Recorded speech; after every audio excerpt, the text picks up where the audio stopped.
ស្រីទាំងអស់គ្នាថ្ងៃនេះមក unboxing ជាមួយខ្ញុំម្ដងទៀតហើយប៉ុន្តែ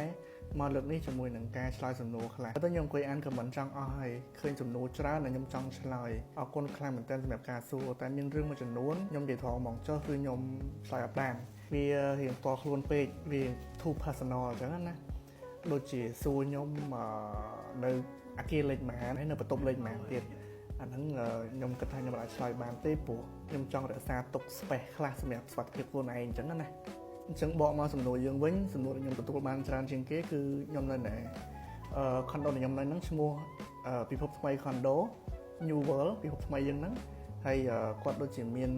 2-3 ទីតាំងដែរនៅចកាដងនៅសែនសុខហើយនឹងនៅចិត្ត Aeon 3ហើយព័ត៌មានផ្សេងៗទៅតាក់ទងមួយ condo អាច contact ទៅខាង condo ពិភពថ្មី directly បានហ្នឹងហើយគាត់អាចឆ្លើយបានច្រើនជាងខ្ញុំហើយសម្រាប់ condo ដែលខ្ញុំកំពុងនៅហ្នឹងគឺខ្ញុំជួលពី landlord នៅក្នុងតម្លៃ